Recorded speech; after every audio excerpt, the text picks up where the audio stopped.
Hello, ladies. Welcome. Come on in. I am so happy to have you here. Let's get straight into this video. We are going to be talking about how to ooze feminine energy, how to be that woman that just walks into a room and people can feel you. You are magnetic, you feel grounded. And also, we're going to be talking about some flirting tips. I cannot wait to share this with you. So, welcome in, ladies. Let's go ahead and get started. So the first tip that I'm going to share with you is one that is so important, not just with dating and romance and relationships, but also my girls who work in corporates, my girls who have problems with being respected or being taken seriously. This one is going to level you up, and it has changed my life. So what this tip is being grounded. And I'm not talking about going and putting your bare feet on the grass. Yes, we love that. But this is more so being grounded by being rooted into the core of who you are. It is going to make you so magnetic and make you stand out, because sadly today most people are not grounded. So what this entails is you being so planted and rooted firmly in your beingness. The perfect way to describe this is if you've ever been in a conversation with someone. Do you know when you meet up with someone that you haven't seen in a while and it's a little bit awkward and it feels that the conversation is rushed? It feels like you guys are kind of overstepping each other with your words, and you just feel like you're almost like your body is moving towards them. The words are moving very fast. That is how it feels to be ungrounded. It feels very shaky. It feels that you don't have a solid foundation. And when you make the switch and you can learn to become grounded, it changes your conversations, especially when you're talking with men and they can feel that you are grounded. It makes them a little bit nervous and it makes them chase so much because it's very refreshing. And deep down, we all want to talk with people and be around people who are grounded because it makes us feel safe. The perfect example is if you've ever been talking with someone and they're just so comfortable in who they are that you feel like you can be comfortable. You feel like maybe I was awkward, but before meeting them, I feel so safe to be me. That is because that person is grounded. So I'm going to show you a difference in my body language, ungrounded versus grounded. So if I wasn't grounded, I would be moving around a lot. My body would be moving towards you. I would maybe be like this. I would be fidgeting a lot. I would be moving. I wouldn't be solid. Versus grounding is this. It's more slow. It's more sensual. It's more present. Every movement, every response is slowed down. So how do you become grounded? We all want to be grounded, but how do you actually do it? I'm going to give you a few tips. The first one starts with actually feeling the words that are coming out of someone's mouth.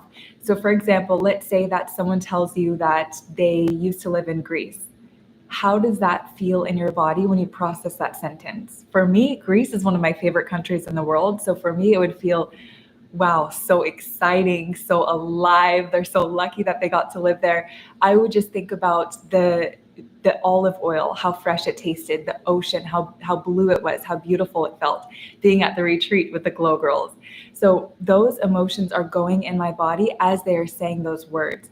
What that is doing for me is it's almost weighing down my energy to make it a bit heavier, to make it more planted. So instead of their words going in one ear and out the other, it's going into my body and I'm actually holding it. Other people can feel that. It changes your eyes. It changes the tone of your voice when you respond. And it's so magnetic. So this is one thing that you can do. The second part is speaking less and listening more. I know that this one is hard. And I'm always reminded this when I think about how God gave us 2 ears, 1 mouth. I try my best to listen more than I speak. Every time I do this, I become more grounded. Rather than the conversation moving quick and trying to get my points across, I'm actually not being present when I'm doing that. Feminine energy is about being present. It's not about living in the past, complaining, being the victim, being depressed. It's not about living in the future, being anxious, trying to plan what we're going to say next. A lot of the times we just want to be liked so much. So we're thinking, okay, how can I respond? How can I show up the best? But people crave your presence. That is your feminine energy. And it is so, so attractive when you know how to slow down, when you know how to listen. Think about the people that you feel the best in their presence. It's because they listen to you. It's that strong eye contact. It's the slow nodding. It's the follow-up questions where they ask deeper about what you just shared with them. When you can hold that space for someone, you are going to be a magnet that they constantly find themselves coming back to, because we always remember how people made us feel, and you being a good listener is going to make other people feel good in your presence. That's what feminine energy is. You know, when you leave a conversation with a good girlfriend and you just feel on such a high, you feel so happy, you feel so energized, that's because there was an exchange of feminine energy, and you can give that to everyone that you meet.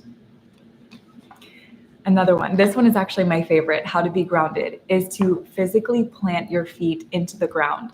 So I forget which course I talked about this. I know it was one of my business ones. I was telling my girls that when you are coaching or when you are sharing a presentation, push your feet into the ground. It really helps if you're wearing flats. Push your feet into the ground. It's going to change your voice and it's going to change your mannerisms, because a lot of the times we feel ungrounded because subconsciously we don't have any support. That's what we feel. We have a shaky foundation. Either we don't trust ourselves or either we feel not worthy. And so it causes us to feel mentally like we're on this shaky foundation. When you plant your feet into the ground, specifically when you can plant your big toe onto the ground, that is going to change your confidence. It's going to give your subconscious a feel that you are grounded, that you have a solid foundation. And now you don't have to be nervous when you talk. You don't have to be planning your next sentences. You can just be in the moment and be grounded. And my students know this. Whenever I'm teaching, whenever I'm filming a YouTube video, I don't have shoes on. Right now, I don't have any shoes on. I'm not going to show you. The internet's a crazy place to do that.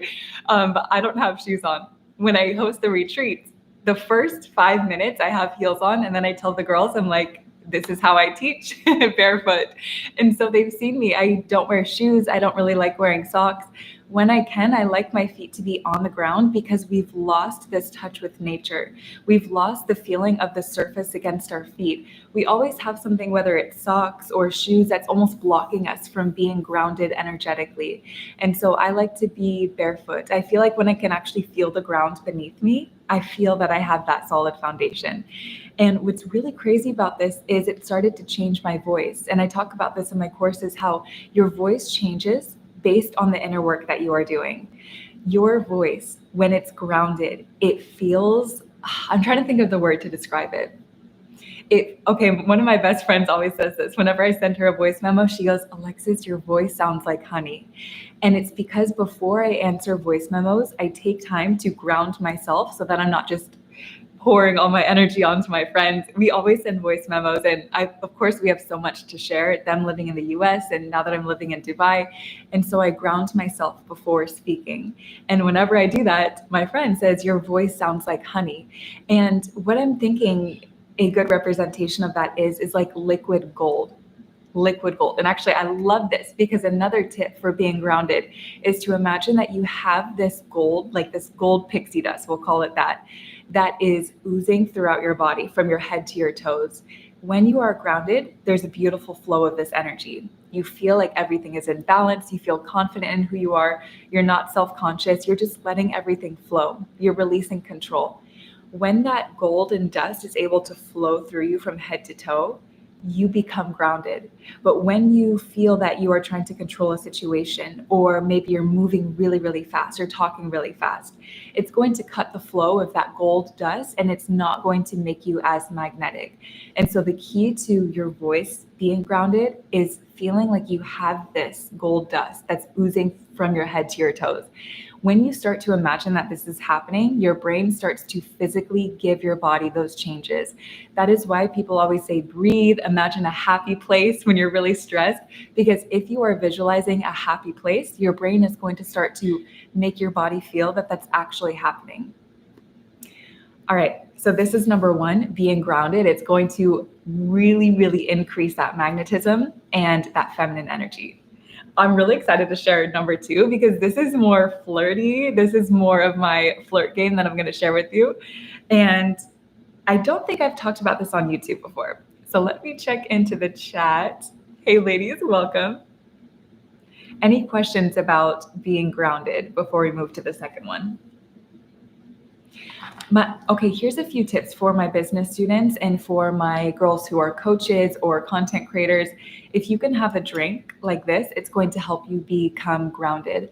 I noticed when I first started teaching on YouTube, I would move very, very quick. I was so nervous, honestly, and I would always have a drink with me to remind me, slow down, hydrate, slow down, feel the warmth of the tea, feel the taste, feel the flavors, and it helps me be more present. Because when I'm present, when I feel grounded, when I'm teaching, ideas come that I never thought would come. Usually I take a few notes before I teach, and then once I'm actually here in the chair, if I'm not grounded, I'm constantly looking at my notes. If I am grounded, I'm at a place where I'm speaking from my body and I'm just letting God send me the information that He wants me to share. And so, my business students, a tip for you: have a drink, have a cup that represents your grounding cup. Of course, the Glow Girl merch is mine. My body is my garden. So, drinking this, I have to let it go down my throat. I have to feel the warmth. I have to make sure it's not too hot. Something like that, that can be a buffer between you moving from one thing to another, is going to help ground you.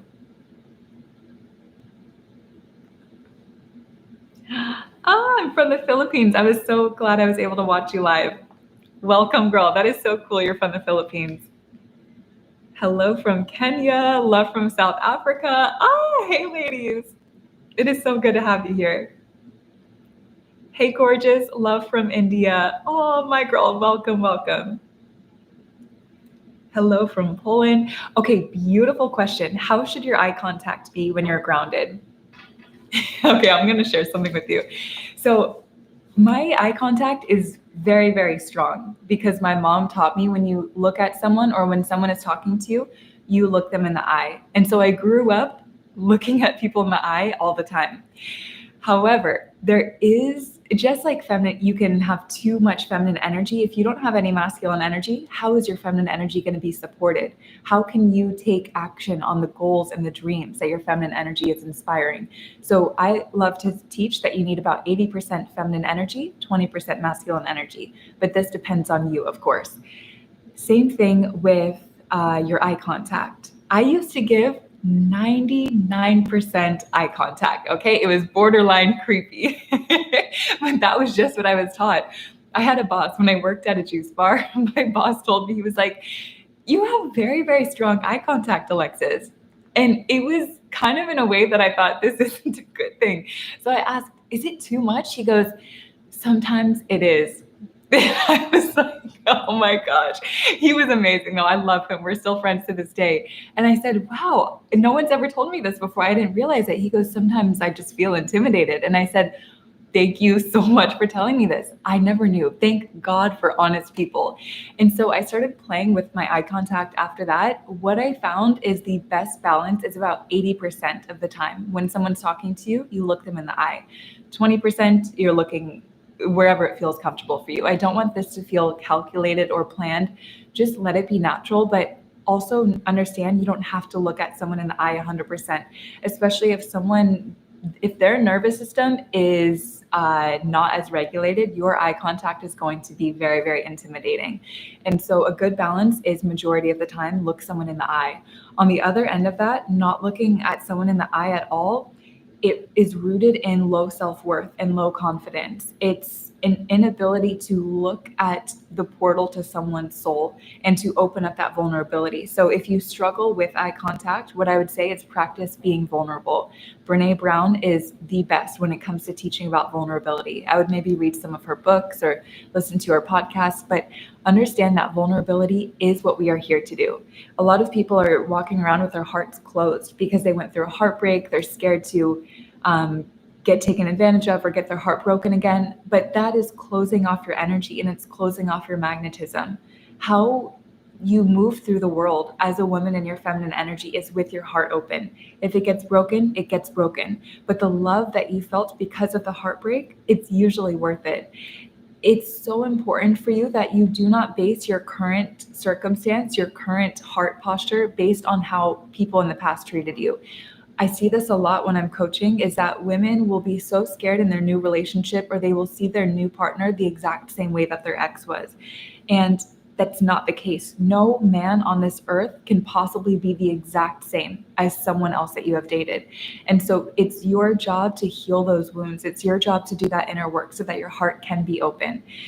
That is the only way to live life. If your heart is closed, yes, you get to protect yourself from being heartbroken. But when you're on your deathbed, you're going to be even more heartbroken that it stayed closed for so long and that you missed all of the love that could have come. And so I think the people that are the bravest, they have an open heart that requires vulnerability. And the more vulnerable that you are, the easier it is to make eye contact. Especially if you're on a date, your eyes are everything. They're everything. They speak more than your words. They speak more than your body language. Okay, this could be a whole other video, so we're not going to get into eye contact. I talk about this in Magnetically Polarizing. Also, I talk about your voice, inner work around your voice, how to make it more sensual, how to make it more grounded. If you like that type of inner work, I would take a look at the Magnetically Polarizing program. Number 2. Okay, this one is going to be my favorite. Number 2 is cover up and hint at more. This is how you're going to ooze feminine energy. I noticed that here in Dubai, the women are the most modest women that I have ever seen in my life. And the men are the most masculine men that I've ever seen in my life. I believe that the two are correlated. The women here, what you will see most of the time, even something like this I would not wear it inside of a government building. I would have my chest covered more. How women dress here, it's very, very modest. They're wearing abayas. Most women here, they're wearing a hijab over their hair. They're covering their hair. They're covering their mouths and their noses sometimes. They're covering their ankles. I have been learning so much from these women here about modesty. And I do want to say if modesty triggers you, I want to offer you this. It's not for other people. It is for you. I love modesty. I think that it is so beautiful. There's different definitions of modesty. What someone thinks is modesty might be covering up all parts of your body. It might be covering up your hair, but for other women, it might be wearing a tank top and shorts, and that's fine. So you have to decide what feels good for your body. You will know if something is not modest for you because you feel like your life force energy is leaking out. So last week we had a video talking about protecting your life force energy and how to use it to be creative, how to use it to build your income. If you are struggling in this area with creativity or with making money, I guarantee you some of your life force energy is leaking out. So this is how you know maybe I need to take a look at where I'm giving this energy out. Okay, so anyways, what was so interesting is seeing these women here, I thought, it's so beautiful how modest they are, how they know that their value, it's not from anything physical, it is truly from the inside. And what's really beautiful is that women here, because they have that value and it's not always leaking out, what has happened here is men have become, actually they haven't become, they have just been this way all throughout history in the Middle East. They're very, very sensitive to the slightest feminine energy that they experience. So for example, seeing ankles. Okay, back years ago when ankles finally became evolved to be this part of the body that wasn't so seductive and it wasn't so inappropriate. Men, they found ankles very, very attractive, and so women would cover it. But when they slowly started to become uncovered, and you could see ankles in every woman that you would meet, now men are not as intrigued by ankles. And what has happened is they've become desensitized to it.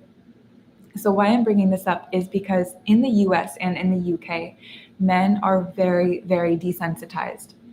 They have become so exposed to PORN. They have become so exposed to so much body exposure out in public. They have been exposed to so much media and music that has just leaked out so much life force energy from women that now when they see something like, I'm trying to think of an example that's appropriate for YouTube. Now when they see like a woman's body part, they're not super fazed by it. They're not super turned on by it. They're not super excited by it.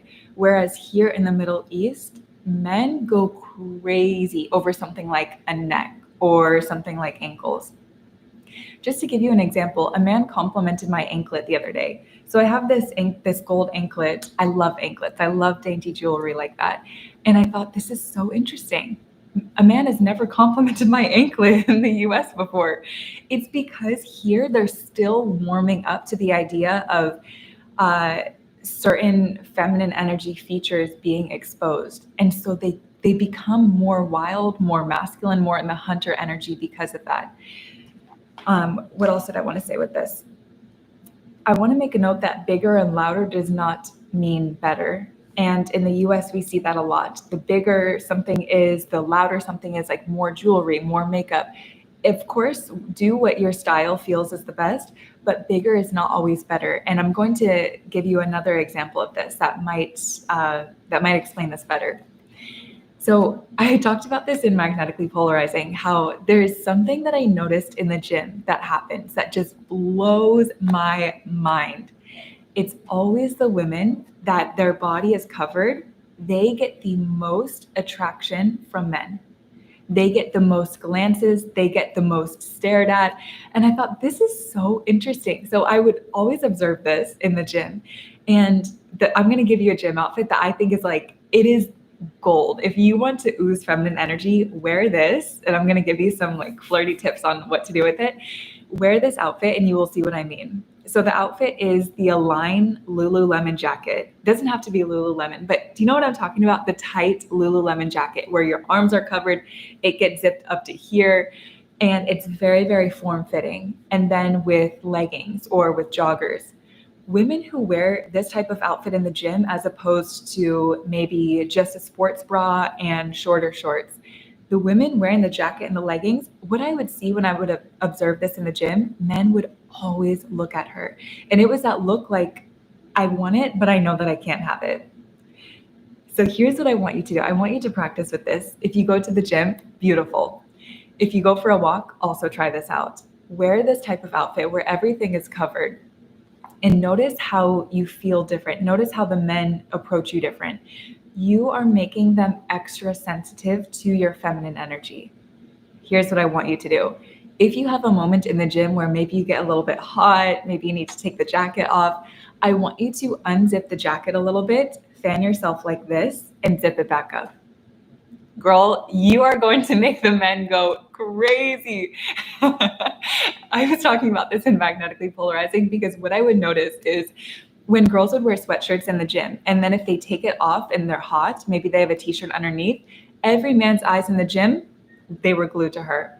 And I thought, this is so fascinating. I would love to be a researcher and just go out on the field and study this. What I noticed is that men were so drawn to women who covered up and then hinted at was underneath. And I know that you ladies know this, always hint, don't show everything, of course. But I don't think that we are as aware of it as we could be. Let's see.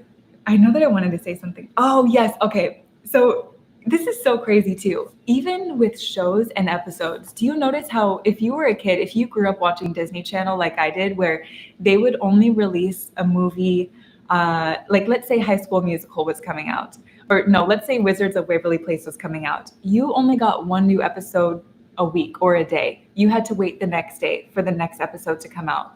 What is happening now is Netflix, which I love, they release every episode in the series at once. What is this doing to our brain? It is making us so desensitized to the massive amount of value and information and entertainment that we're getting. So for example, a show like Gossip Girl, you can go on Netflix and watch every episode. You could finish it in 2 weeks. Versus a show like, I think it's Bridgerton that did this. Very, very clever on Netflix because they know this. Cover it up, hide, release slowly. They know how feminine energy works. What Bridgerton started doing is rather than releasing all 8 or 10 episodes of a season at once, they gave us 4 episodes. Yes, I was very mad about this too. They gave us 4 episodes and then they said the next 4 you have to wait a month from now. People went crazy over this. The ratings for Bridgerton, do you think that they went up or down? They went up. Now it's one of the most talked about shows because they know how to strategize and play with the sensitivity of human emotions. This is what I want you to do, and it will make your feminine energy ooze because you're not just giving a full gulp at once, you're giving a sip. And when you have a sip, you crave more and more and more.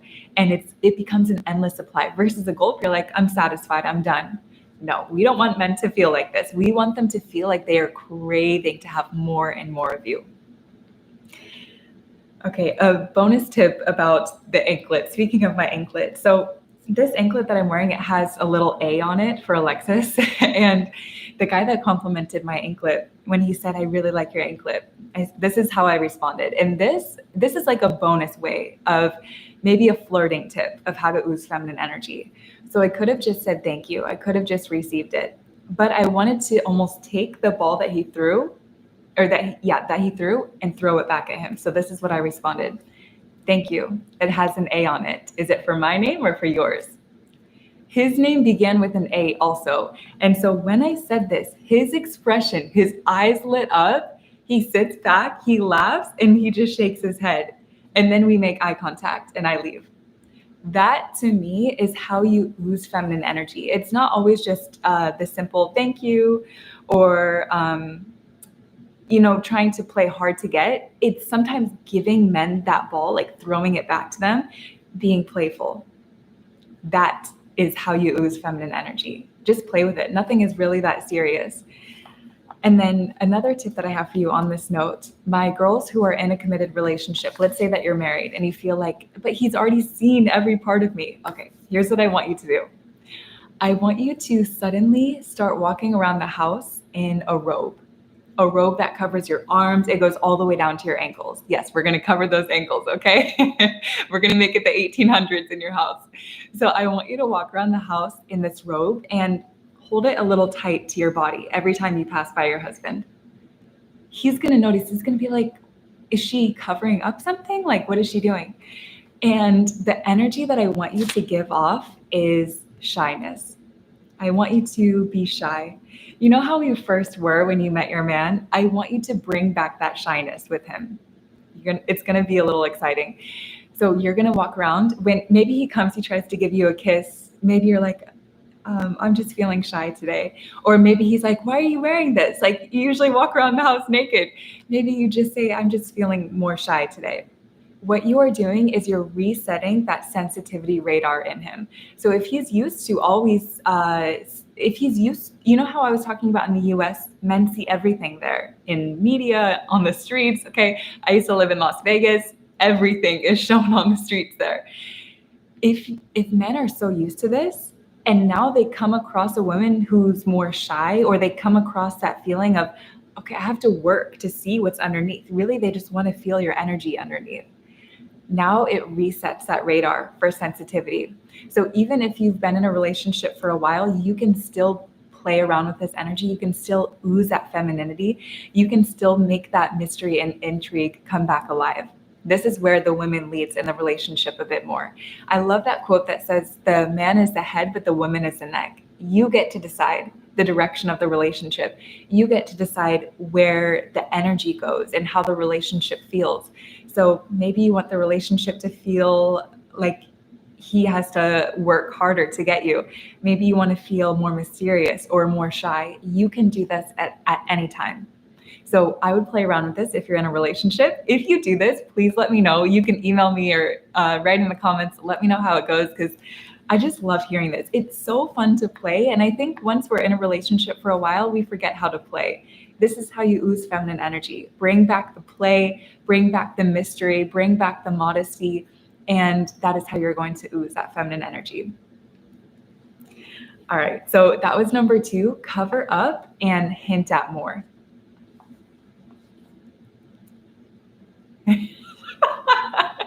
Girl, is the A for my name or yours? Yes. Girl, I don't know where this stuff comes from sometimes. Yeah.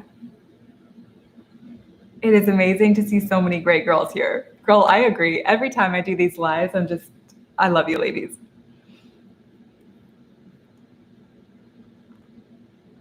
Hey, Cece, good to see you here, girl.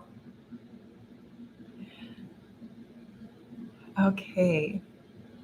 Let's see. Any questions on the second one?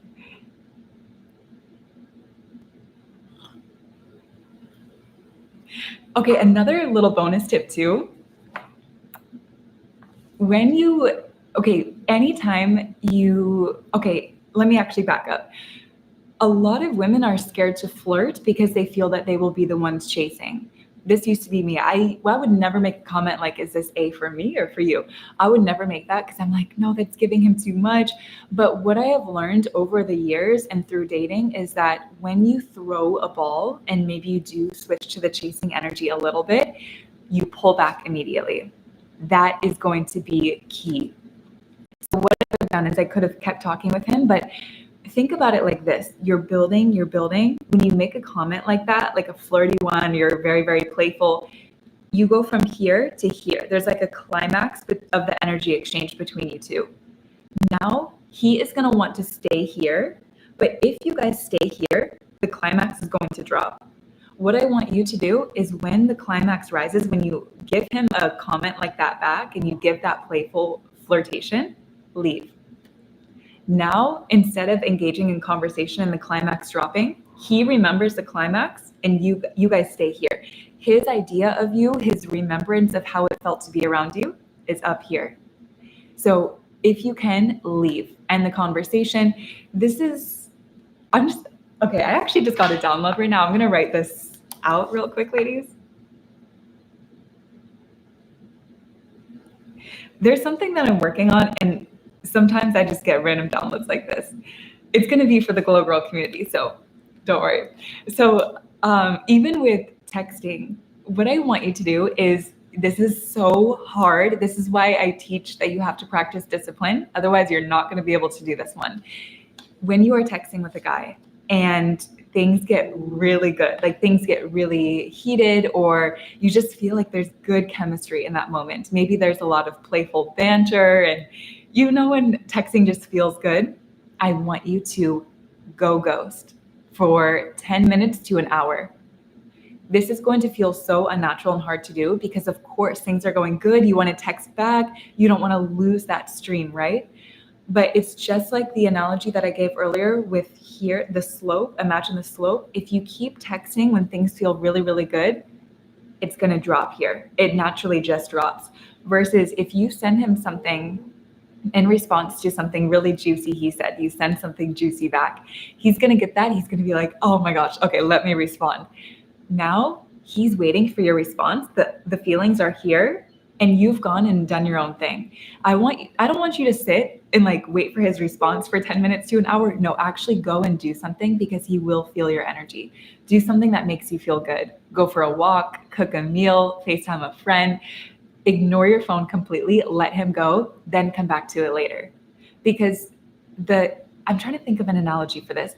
If you're having a meeting with your boss and let's say the whole meeting goes good, but the last 2 minutes, something goes really, really bad. Like maybe you guys get into a fight, you and your boss. Do you think he's going to remember the first 50 minutes that were flawless? No, he's going to remember those last 2 minutes where you guys got into a fight. Same thing with texting. He's not going to remember the whole conversation here. He's going to remember the last 2 minutes of that conversation, which you want to keep up here. So disappear, go, do something that feels good for your body, play around with your feminine energy. I'm always scared to say this on YouTube because I can hear the men in the comments. This is playing games. Every part of life is a game. It is a game. And if you want to be in a relationship that has that juiciness and has that intrigue, you have to create games. This is why the feminine energy is so powerful. My mom is so good at this. My mom would always bring the play and the games. Like every time I go to her house, she pulls out a board game. What are we playing today, guys? Men crave this in a relationship, just like we crave that safety, that security, that stability in them. And so the games, it's not a game of manipulation. It's a game of play to make you feel good and to make him feel good.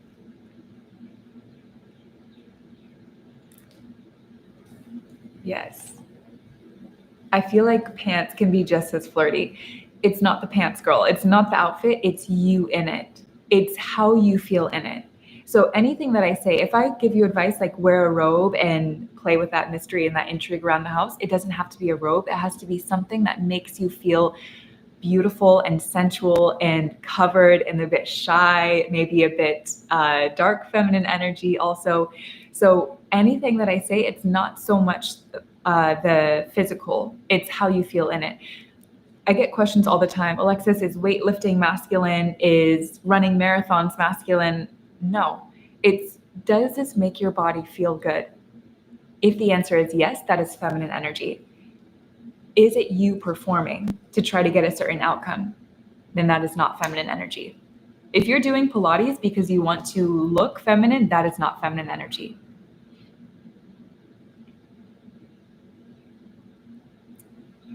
I started covering up in my past relationship and also always doing my grooming privately, and it works. Matilde, good to see you on here, girl. I agree. It works.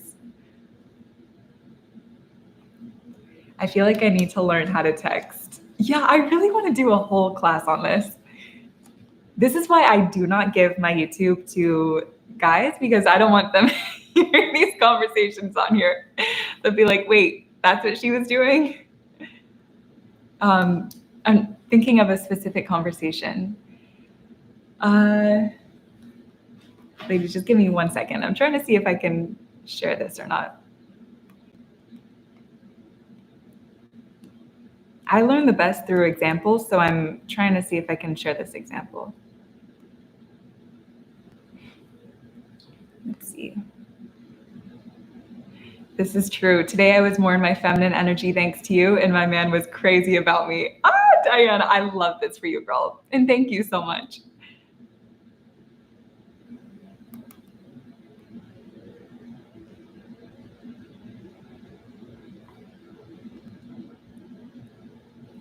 Okay, let's see.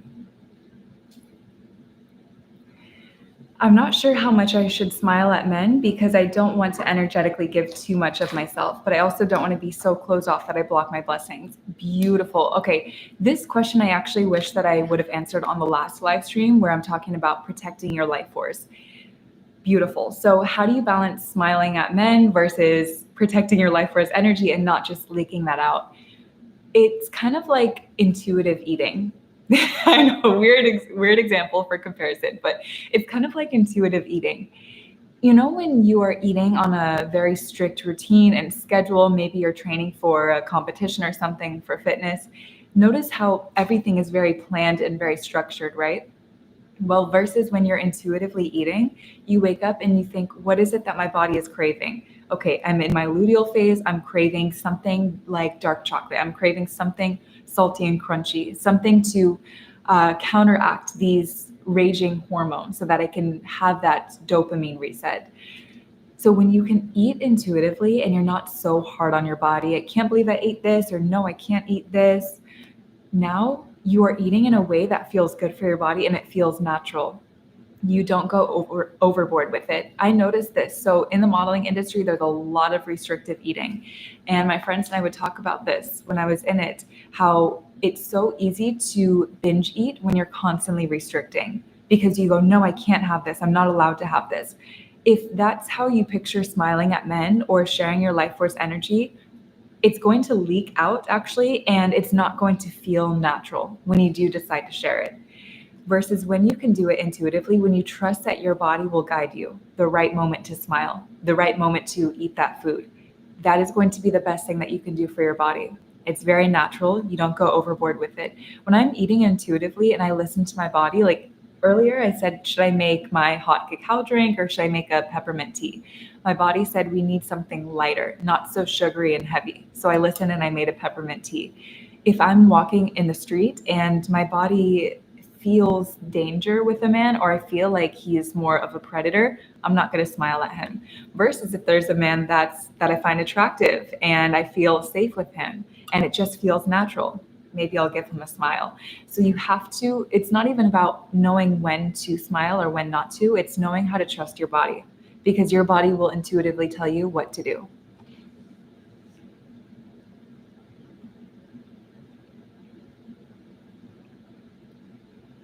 I love your content, Alexis, but sometimes I feel weird because I've never fallen in love.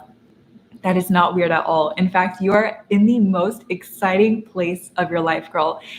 You know, when you have a show that you love, for example, my favorite show in the world, Jane the Virgin, I always say, I wish that I could go back and watch that show for the first time. This is you, my girl. You get to fall in love for the first time. It is the most beautiful experience that you will ever have. It just makes life, like everything in life gets easier. My first time being in love, I remember I was at my old job and I was making something and I was like, usually I hate doing this and I hate the cleanup process, but I just feel so at peace and just so excited. That's how it is to be in love. Everything is light and like happy and you can't stop smiling. So you get to have that process. You get to look forward to that. Everything that we talk about here in this community, yes, it does apply to love, but it also applies to every part of your life because every part of your life is romantic. The business that you want to create, the job that you want to go for, the love that you give to your body, it's not so much about romantic love. That's just the cherry on top. When your life is so beautiful that you feel, yeah, a romantic partner would be great, but also I love how I am right now, that is when you know that you have done beautiful inner work. So if you're not there yet, if you're feeling in lack from not being in a relationship, I would encourage you to find how you can create your life to be the most beautiful, the best, most dream-like life that you can create. How can you create friendships that feel just so alive that you walk away feeling like those are my sisters? I just love seeing them. I can't get enough of them. How can you create a work environment where you feel excited to show up every day, where you love the challenge? How can you create an inner work journey for yourself where you pick an area of growth that you want to expand on and actually work towards it? Read those books, do those courses, listen to those podcasts. When you are living a life that you are constantly growing and you are constantly feeling like, yes, this feels good. I'm honoring my body. I'm honoring my goals. I have a vision. That is when your partner is going to come. And so if you feel the energy of lack, I would advise you to do some inner work to have a life that feels abundant. The partner always comes at that point. Always, always. And I wrote something down you know what? This is such a perfect intro into point number 3. Point number 3 on how to ooze feminine energy is to surrender and sit back. Know that there's absolutely nothing that you need to do different. No different position you need to put yourself in. No difference in yourself that you need to make. I'm not talking about an inner quality difference. Of course, always do inner work, but I'm talking about you don't need a different hair color. You don't need to be thinner. You don't need to be thicker.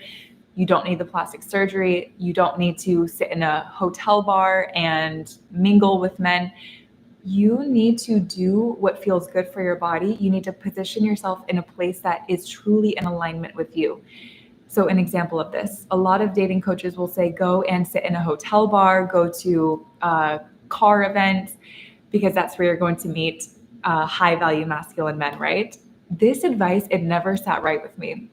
And this is just for me personally, because I always felt it's inauthentic. If I was at a car show, I would be bored out of my mind. I would be doing a TikTok live stream like, hey girls, what are we up to today? I would be so bored there. It would be inauthentic to me because I don't care about cars like that. I don't care about speed, betting, anything like that. For me, a better place than going to a car show or going and sitting in a hotel bar and just feeling weird would be to go to a personal development conference. That is where I've met so many high value masculine men, and I'm doing something that fuels my soul and it makes me feel alive. It makes me feel excited. So this tip, it's reminding you, all you have to do is surrender and sit back. You do not have to go to places to chase after what you want. You do not have to change parts of yourself to have what you want. You just have to do your inner work. You have to surrender and you have to sit back. I'm going to share a story with you too. So my girl who was talking about just feeling like you've never fallen in love, I'm going to share a story with you. But before that, what did I want to say about this? Okay.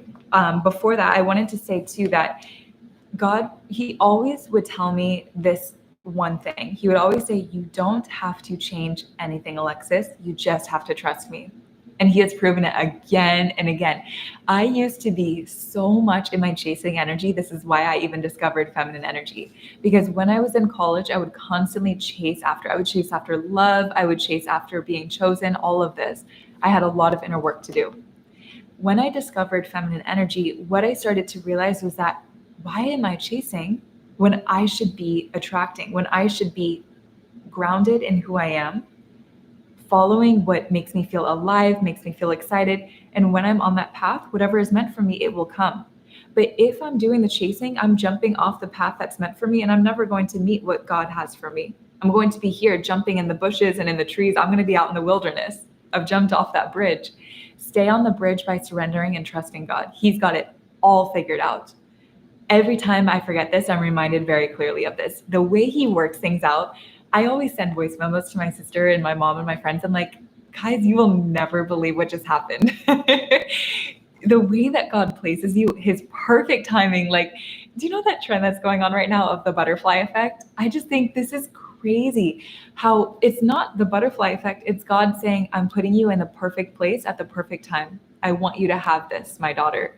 Even in the Bible, what's so fascinating, my pastor here in Dubai, she told us this, that if you take a close look at the Bible, God never made the women go to him. He always went to the women in the Bible versus the men always had to come to God to speak. So for example, Moses and the burning bush, Moses had to go to the presence of God to get into a conversation with him versus the women. If you see the stories of women at the wells, God always went to them. Even with Hagar, when Sarah and Abraham kicked her and Ishmael out of the house and she was just in the wilderness without water, she's like, I'm crying, what do I do? God goes to her and says, look, here's a well, here's water for you. God always goes to the women. I just think the Bible, it's such the beautiful, most perfect blueprint of masculine and feminine energy. You just have to sit back and you have to surrender and you have to trust, and that is when it will come. Here's the example story that I'm going to share with you. My first time being in love, I was in the exact same position that you were telling me about, my girl who was talking about not being in love. I was in the back seat of a friend's car.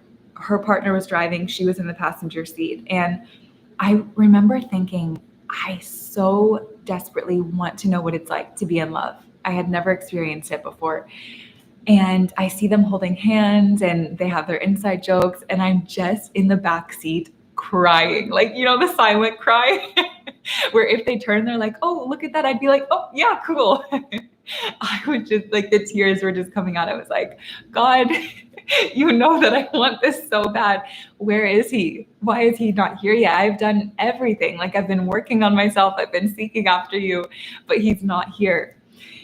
And I just felt God say, let it go. He's already here. And after that moment, I of course didn't feel good in that moment.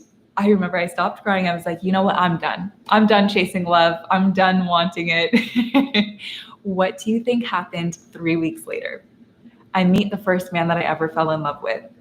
It is always when you surrender and you sit back and you release control, that is when it comes.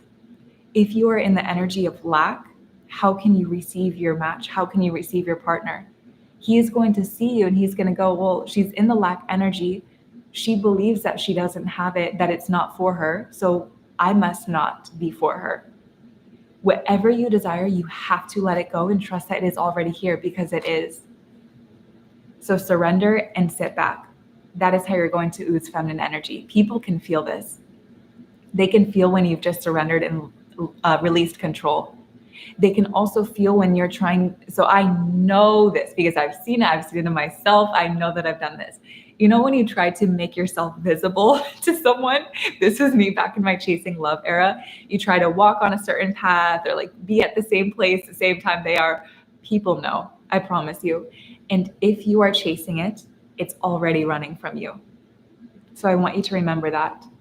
Surrender, sit back, release control. God's got it. He knows your desire. Don't you think if he knows the desire in your heart, if he's given you that desire in the first place, he's going to give it to you? It might not look like what you expect, but he knows you better than you know yourself. So I'm going to review these 3 points again, and then we'll jump into the Q&A. So how to ooze feminine energy. Be grounded. Plant your feet on the ground. Even if you just do it right now, notice how much of a difference it makes. Sometimes I sit like this with my legs up when I'm teaching, but when I plant my feet in the ground, it just feels so much more at peace, so much more slow. Number 2 is cover up. and hint at more. And number 3 was surrender and sit back. The number 2 point, cover up and hint at more. If you like those sorts of tips and that sort of inner work, magnetically polarizing, that is a program for you. The whole program is advice and inner work like this. How you can release that life force energy, how you can play with it, how you can feel comfortable playing with it. A lot of the women coming into the program, they feel nervous to even play with that energy. And that was me too. I used to be so nervous to let that side out. I used to feel so much shame. Like, is this okay to do? Is it okay to flirt? Is it okay to play around like this? Is it okay to even do this in my business? It will give you energetic permission to go from feeling nervous to feeling that that is just your natural state. I love to see it for women. I hope that every single woman gets to know what it's like to just play and to be in her feminine energy. Okay. Good morning, pretty girls. Yes, I know my girls in the US are just waking up. Let's see. Amazing story about the Bible. Yeah, I was thinking about that. Like, we are never meant. Anytime that I'm thinking, do I need to chase? No. Okay. Doing inner work just to get to buy all courses from Alexis, just to do more inner work. Matilde, I love you, girl. I'm excited to see you in the other ones. Can we see Gus? I do want to grab him, but he's taking a nap right now and he's very calm. As soon as they get him, I feel like I'm a bit distracted. So I'm just going to leave him in his kennel for today. Do you need men around to be flirty? Absolutely not. If you've noticed, I'm very flirty in my energy on YouTube. And it's not flirty like I'm trying to seduce you ladies, obviously not. But it's flirty as in I'm just letting go and being playful and almost tossing that ball back and forth with you. Like, for example, if I say something to you, like, try this out where you wear a robe around the house and let me know how your partner reacts. That's more of the flirting energy where I'm like leaving a little bit of intrigue. It's not so much flirty as in I'm trying to get a result. It's just I want to exchange energy that is light and playful. That's what it is to be flirty. I teach my business students in Divine and Aligned that you have to bring that play. You have to bring that flirty side, because when you can flirt with every part of your life, you can be playful and light with your customers, with your clients. That is going to bring your business to a whole other level. It's going to make your business stand out. If there's 100 businesses and you bring flirtation and play in your business, that's going to be so attractive. And sometimes people, they have that flirty energy, but then they don't have it for, or they don't have any offerings for their business. Even though the people that are listening to them, they're like, I love your energy. I just want more of you. So I tell my business owner students that you have to bring that into your business. It's going to make people want to work with you, want to be with you. Every person that I've invested, whether it's mentoring, something like that, it's because they flirted in some way where they've invited me in and I feel safe. I feel safe. I feel inspired. I feel excited. You know how when you flirt with someone, you leave feeling energized. So when you can do that as a coach or a business owner, that is going to make your clients want to invest so much in you. It is going to make them see you as someone that they know if they listen to your trainings or if they listen to your podcast, they know they're going to walk away feeling better. You have to flirt. Flirting to me is just releasing that control. It's releasing that good girl mask and going, you know what? I'm just going to share what comes to my heart right now. All right. Let's see.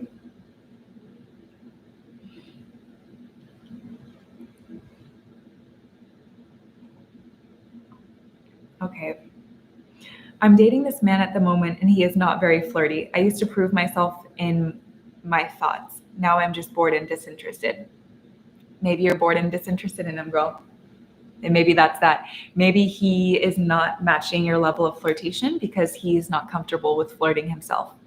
And to me, like the best experiences that I've had romance-wise, it's always when there's a level of flirtatious banter and wit and like charm in the conversation. When you can play around and he's not going to be offended. When you can bring that mystery and that intrigue and just feel comfortable flirting. I I wouldn't say it's a red flag though if a guy doesn't know how to flirt. Maybe he's very nervous around you. I actually think that's a major green flag. But I would say maybe the guys who they never flirt, like even weeks or months into dating, that's not going to work for me. Because I've done a lot of work to let go of the need to control, to let go of the nice girl mask. Being around someone who they need to be in control, they can't ever let loose, that's not the energy that's going to align with me. We're not going to attract. I will also be disinterested. And also, you absorb and become the people that you surround yourself with. Do you want to be surrounded by someone who they don't have the capacity to release control and to let go? That's why I will never that's why I will never tell a woman lower your standards. Never, ever, ever. I get a lot of women that say, I require this. This is my boundary. Should I lower it? Never, ever, ever. There is someone who will meet it. Men love boundaries. I was actually just having this conversation at dinner with a girlfriend last night. And what I told her is that I heard someone say this once and it's never left my mind. If a man let me think of how I can say this clearly. If a man experiences a woman who has very, very solid boundaries, very, very high standards, no other woman will compare to her unless she also has the same high boundaries and high standards. So for example, a woman who has the strong boundaries and high standards, for example, she's not sleeping with a man until she's married.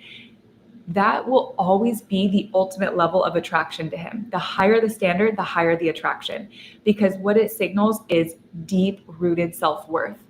If she believes she's this worthy, she must be. So he finds her more attractive. If you set high standards with a man and high boundaries, and then maybe you guys break up and he meets someone else who doesn't have those high standards, you will always have set the bar so high for him. You will have stretched his rubber band of what is attractive in a woman because you have shown such high self-worth and such high boundaries. This is what I want you to think of when you're scared to set a boundary. Imagine there's another woman who has set a high boundary with him and you are scared to set a boundary. Do you really want him using that as his measure for attractiveness? Never be scared to set your boundary and set your standards. The higher, the better. And also, it gives them something to work towards. Men, they're so bored, especially today. Things are so easy for people with computers and technology and social media. They need the challenge. It's in their nature to need the challenge. Give them that challenge. There's so much research on TikTok that's just exploding right now that I love. And it's talking about how men fall in love when the vasopressin in their brain is released. Vasopressin, guess where it comes from? Stress. When you trigger a man's stress hormone, he falls in love more. So yeah, stress him out. Don't be scared to set your boundaries. Don't be scared to be inconvenient for him. If you want him to pick you up or to send a car for a date, let him know. Don't try to shrink yourself down to make things easier for him. That's always going to break attraction. My boy is so serious and never flirts with me. Okay, where is the flirtation with these men? You know what? If I really wanted my man to feel safe flirting with me, you know what I would do? I talk about this in Master Your Feminine Energy, how to kind of pull out of a man more of what you want. When he does like the slightest amount of what you want, you need to praise the heck out of it. You need to make it the biggest deal. If he gives you a wink, or let's say he doesn't even give you a wink, like he blinks and it looks like a wink, you could say something like, wink at me like that again, and we'll see what happens. You have to let him know that you see him, that you feel that, and that it feels good for you. When you can acknowledge that, my girls who are saying my boy never flirts, next time he blinks, let's just pretend it's a wink. And I want you to admire it. It's going to let him know, okay, when I do this action, she likes it. Men are so logical. X equals Y. When I'm flirting with her, she feels good. How can I make her feel good more? This is the equation that men are constantly thinking throughout the day. How can I make her feel good? Okay, she likes this action. Let me keep on doing it. I hate to say this. This is why I have the courses so that I can say this stuff. Think of it as kind of like a dog. You know, when you're training a dog, and if you ring a bell, and every time you ring the bell, you give them food. When you ring the bell, their mouths will start salivating. They teach you this in psychology. I think it's called Pavlov's theory. So the bell becomes a signal for food. Even when dogs aren't presented food anymore, they still start salivating because the bell was a trigger. You feeling good in your body is going to be the trigger. And so anytime he does something and you praise it, he's going to know, do more and more and more of this. He's going to be salivating for you.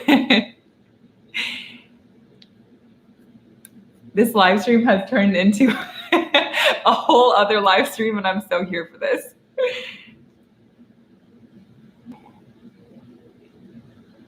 Yep. How do you communicate that you want him to provide for you while dating and being in a relationship? I would say before, let's say that you're just dating this guy, before even communicating it with your mouth, you communicate it with your energy. There's a theory, I wish I knew the name of this theory, but it pretty much says that whatever you expect, someone will subconsciously feel and measure up to that. So if you ever see women who they're just spoiled with flowers and with gifts, it is because they have a root belief that that is normal, that they should be treated with flowers and gifts. Like, of course, men, they can feel this belief in a woman without her even saying it. It's something that she gives off in her energy, and that something is the expectation. And so what I want you to do is to expect that a man is going to provide for you.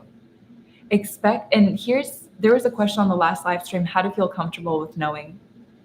I was talking about how when you are on the arm of a man, his value goes up. The word that comes to my mind is social currency. You are like social currency. Your value is infinite. So when you walk into a room with a man, maybe at his work holiday party, him having you on his arm is social currency. You are like a golden energy. You bring so much value. Other men respect him because now he has a woman on his arm, and business partners, other people in his work, his industry will see him as a man with integrity that they can trust and that has more value. He will be seen as a higher value man because when he makes a commitment, he can keep it, obviously, because that's why you're on his arm. He has done something to make you feel safe to say yes to being seen with him.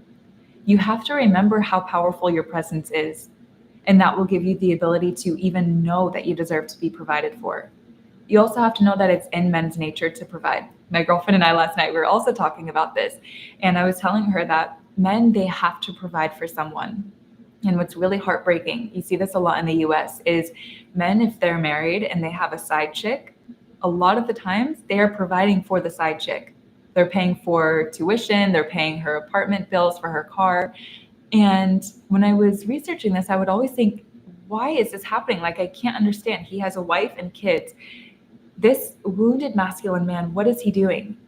It's in every man's nature to provide.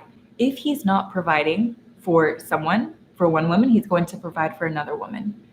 And so I'm not saying that this is right. I'm saying that a man will always provide. Make sure that it's you. Make sure that you're asking for it. Make sure that you know that it's something that makes him feel good. I would watch, if you struggle with this, watch my YouTube video, How to Think Like a Man and Act Like a Woman. Why we're so stuck with these sorts of questions is because we're thinking like a woman and acting like a woman.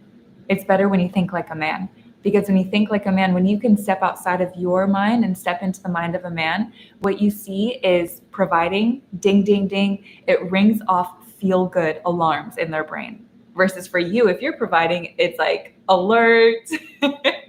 It's like a siren going off. It's like, don't do this. This doesn't feel right. If you've ever paid for a check on a date, you probably know this. And I'm not talking about like if it's your man's birthday. I'm talking about if you're paying for every date, your body, it's like, it knows that it doesn't feel right. The mind of a man, it doesn't feel right letting you pay. So when you can understand how a man's mind works, you will be way more confident and set way higher expectations with being provided for.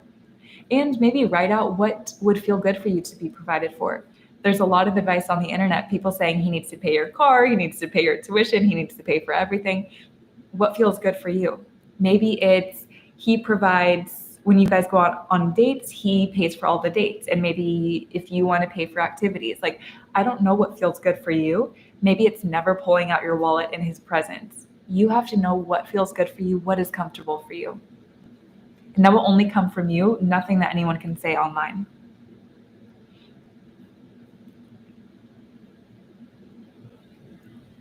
Ooh, okay, how to get out of survival mode. I have a full YouTube video on this. I would love to give you advice here, but I want you to have the full thing. So if you search on YouTube, awwlexis, how to get out of survival mode, I've got a whole training for you, girl. Definitely watch that.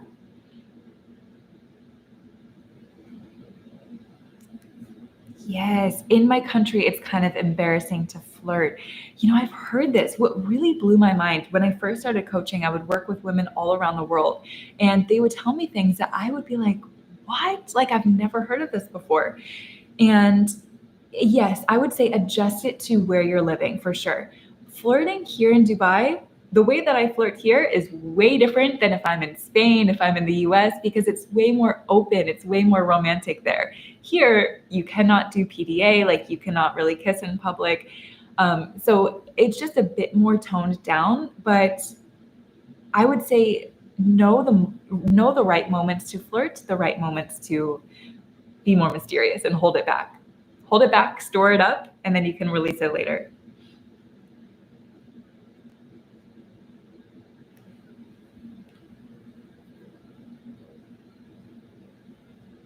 My guy lies to me relentlessly but provides. So he's not providing if he lies to you relentlessly, because he's not providing emotional security. Providing is not just with finances. Providing is physically, emotionally, spiritually, and financially.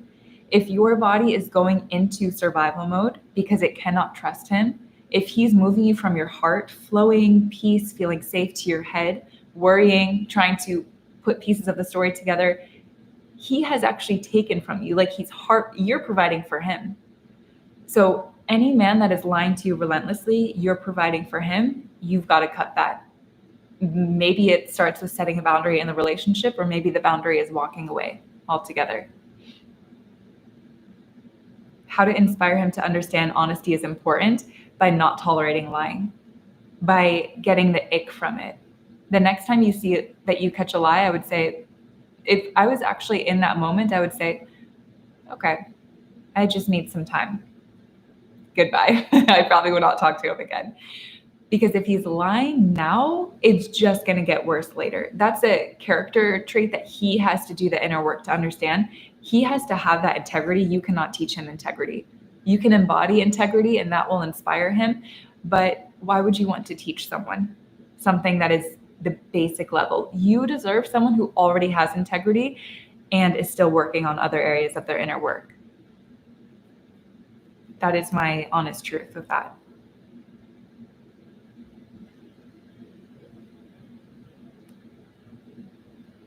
Oh, it's so funny that we're talking about this, how to set boundaries and have high standards as a woman. The video that I almost did today was how to set boundaries and have higher standards. But this one just felt right. So maybe we'll do that one from another day.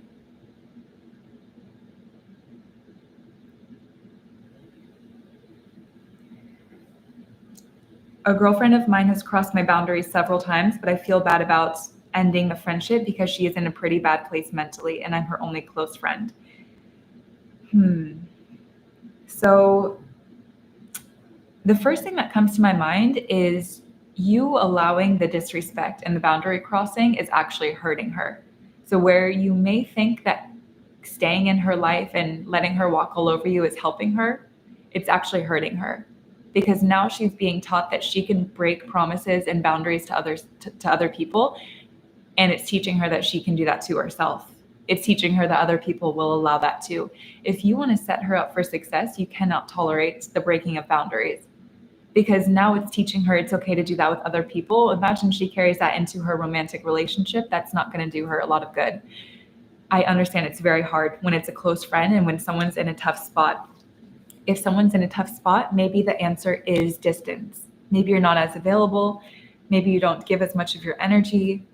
Maybe if you have a boundary of not using your phone call or FaceTimes for venting and she continues to vent, maybe you've got to go after 5 minutes.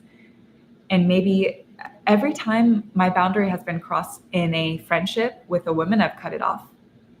And it has not always been easy, but it has always been the right choice. I've never once regretted it. My best girlfriends, none of them have ever crossed my boundary. There's a difference between boundaries and preferences too. So for example, I used to think my boundary was if people are late, that's crossing my boundary, like if we're going to meet. Well, some of my best friends, they've been late meeting up with me. And the old version of me would have been triggered by that and felt that's so disrespectful to my time. But then I started to really feel that boundary in my body. Does this boundary align with me? Does this feel good for me? And when I actually sat with it, the answer was no. And I realized it's because I was holding people to a standard of almost being perfect. Like you have to be on time, you have to honor this. But I would appreciate if I was running late and other people gave me grace. And I would also realize, you know what, if this is the worst thing that someone does, they're just a few minutes late showing up, that's not going to be a deal breaker for me. For some people, it may be. So I also want you to get clear with your boundaries. Is that actually a true boundary for you? Or is it a preference? Because preferences, you don't have to end the relationship. You don't have to create that space. You just have to communicate what you prefer. Same thing with guys too.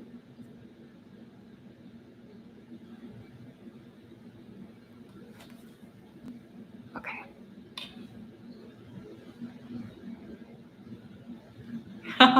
Alexis, I just got my boy sitting here and watching you. Hey, welcome to the Glow Girls. We actually have a lot of Glow guys here now. So welcome, welcome. And I love that. What a power couple doing inner work together. That is amazing.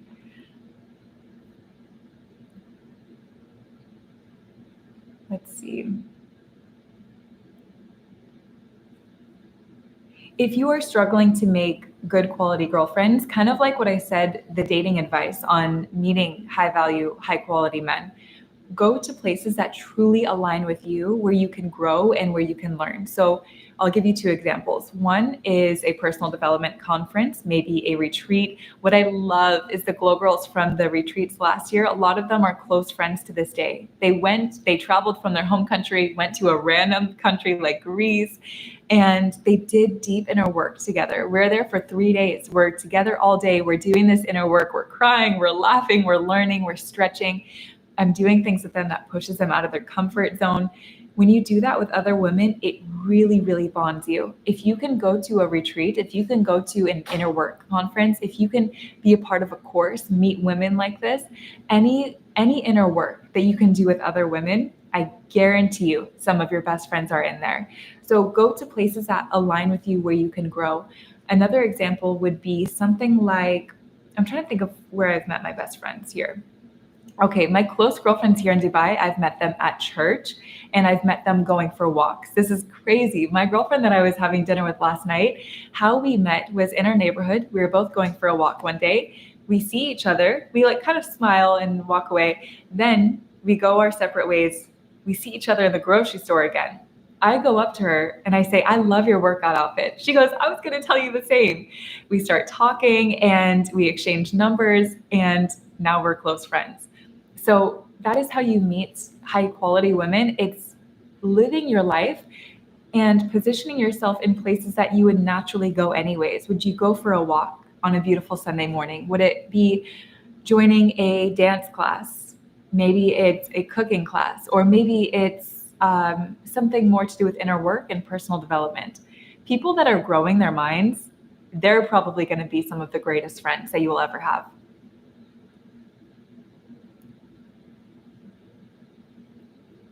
Love you. I love you, ladies, so much.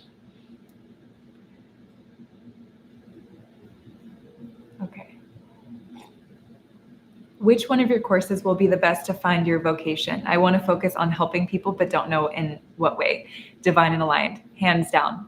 About a third of the women that have joined that program, they knew, I want to be financially free and I don't want to be working a job. I want to do something that I love. Once they finish the program, most of them have discovered what it is that they want to do. What I think has happened is being in the energy, hearing those deep trainings, having their mind stretched, but also hearing the other women ask questions, growing their business. Women share with me, they're like, Alexis, my YouTube channel just jumped to 40,000 subscribers, things like that. When women are sharing that inside of those trainings, as you listen to them, you start to go, I never knew that I could be this type of coach. So there's a woman who is like a birthing coach, like a doula coach, something like that. I've never heard of something like that before. And being around people like that are playing with new ideas, that are creating new careers, new job titles, that will help you to see, okay, number one, this is possible, but it will also plant seeds for you to do the same. So about a third of the women, they don't know what they want to do, but they join the course, and by the end, then they do know. So I would say divine aligned, but more importantly, I would say follow the one that your heart says, because maybe what you need to be activated is in magnetically polarizing. Maybe it's in the gold vault. If you think it could be something with coaching, absolutely the glow print. How to let go of anxiety to start a business and trust in it as a woman. Okay. I'm thinking of two stories. So with anxiety, how to let go of anxiety. I was thinking of this quote earlier, and I think this is meant to be talked about in this live stream.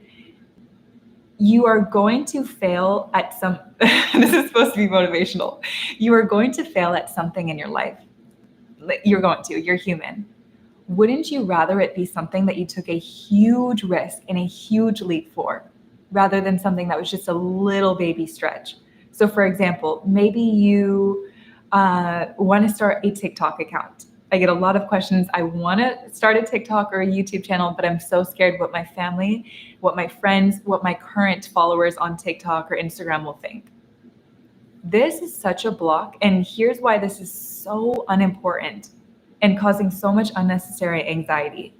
If someone that you knew started a YouTube channel or started a TikTok account and started sharing what they loved, you would maybe think about it for 10 seconds and then you would go about your day. So if you are anxious starting something that you love, you are letting 10 seconds of someone's, it's probably not even 10 seconds with the attention span nowadays. You are letting 10 seconds of someone's thought process fill you with anxiety for the rest of your life and blocking you from starting that business. That is not worth it. I think as soon as you step outside of yourself and you see the value in helping others, that is where it's going to be easy. Because when I became a feminine energy coach, I did not care what other people thought. I had never heard of a feminine energy coach, but I was teaching about feminine energy on TikTok. A woman asked, can you coach me? And I'm like, here we go. Let's turn it into a business. When I started that business, I envisioned there's so many women like me who did not know what this was or how to connect to their body. It is my purpose. It excites me to teach them.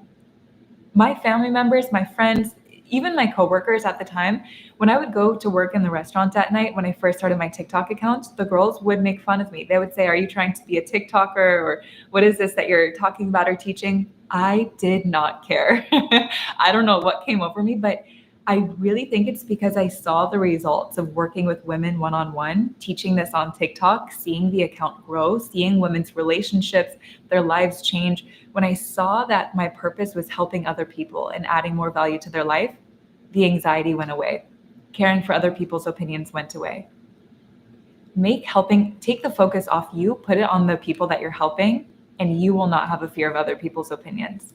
So that's how I would remove anxiety. And then the exciting part is knowing who is it that you want to help. Actually 99% of businesses, it is about helping other people. You just got to find what it is that you're passionate about. And if you're stuck, here's what I tell my students: start with the first thing that is in your heart. The first thing for me was I want to sell products on Amazon. Okay, so I just did it. I was like 20 years old, sourcing products from China, selling them on Amazon in the US. Then I got the idea, I want to start a swimwear company. So I bought the domain. I ordered all these samples. I would design these swimwear pieces, have them sent from China. I would look at them. I would say, no, this needs to be different. Let's modify this. They would send them back. I had 3 swimsuits. I still have them that were set, ready to go. I had the website set up. But then God told me, this is not your business. I was devastated. I don't think I've ever told you ladies this story. I was living with my mom. I was working my 2 jobs. I was actually just working 1 job at this time. I was working my marketing job. I was like, God, but this was supposed to be my gold vault. Like, this is supposed to set me financially free. Little did I know. This is why you might think you know your desire, but I promise God knows it better. So I felt God say, you're not supposed to start a swimwear line. I was like, but I was just about to launch. I have the pieces. And then I felt him say, start a line selling robes and pajamas for women. And I thought, what? This is so brilliant, because the swimwear line, everyone has a swimwear line nowadays. The market is so saturated. But robes, the robes that I sell, they're the long satin robes with the feathers. I promise I'm not selling you right now. They're beautiful, they're bougie, they're luxurious. When I envisioned that, and I thought, I don't know what website I could go onto right now and buy one of those robes, I thought, I will create it. So I did. So Least-Aware was born. That brand is so unique, so specific in its niche. If I had started the swimwear line, it would not be as successful as the Least-Aware is. I know it in my core. And so sometimes God will whisper to you. The closer your relationship with God, the easier it is to hear him speak. It is so important. He can see the whole roadmap. I can see just the next step. When I actually followed what he said, my life changed. So why I even bring the story up is just do the next step. When I was going through the process of designing all those swimwear pieces, what it was teaching me was how to design clothing, how to work with manufacturers, how to produce samples. If I had never done that, it would have been a lot harder to start Least-Aware. Maybe I wouldn't have done it. But because I knew how to create clothes, how to create a website, how to create an e-commerce business, Least-Aware, very, very easy to set up. And when something is easier, this is why I love Divine and Aligned, because it makes starting a business easy. It's so, so easy. You just have to have your energy activated in the right way. When your energy is activated this way and it's easy, it becomes so successful. So Least-Aware, it was very, very easy to launch. I didn't have the stress of, the sample process has been going on for months and I don't know how to set up the website. I had the experience already. So start with whatever your heart says right now. It might be something that you're not going to do a year from now, but there's a seed that's being planted in you that you will need a year from now for your ultimate dream business. And so Least-Aware, I created the motto when I first created the brand was unlock your feminine energy. Guess what the next business that I created was? The Feminine Glow. Activate your feminine energy through inner work. So everything was so like, this is why I say surrender and sit back, let God do it, because I could not have planned this. He made it in his perfect timing. Everything was done so wonderfully, and I'm just so thankful. I'm so thankful. Have the courage to take that first leap, and everything else will be easy. Team Jacob or Team Edward? Girl, Team Edward.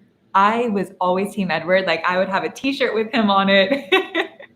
I don't know what it was. I loved him. I was reading Twilight in 3rd grade. I don't know what I was doing.